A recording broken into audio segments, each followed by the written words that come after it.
ప్రతి నియోజకవర్గానికి 3500 ఇళ్లు చొప్పున ఈ రాబోయే 4 సంవత్సరాలలో 20 లక్షల ఇళ్లు 20 లక్షల ఇళ్లు అంటే సుమారు 1,00,000 కోట్ల రూపాయలతో గౌరవ ముఖ్యమంత్రి రేవంత్ రెడ్డి గారి నాయకత్వంలో ప్రతి ఊళ్ళో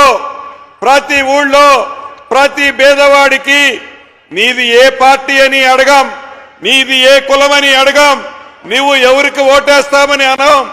పేదవాడైతే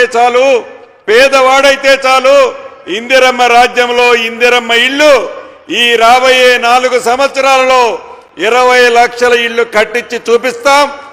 ఈ మొదటి విడత ఇచ్చే 3500 ఇళ్లు కూడా పేదవాళ్లలో బహుపేదవాళ్లు కట్టుకోండి. ఇది నిరంతరము జరిగే కార్యక్రమం.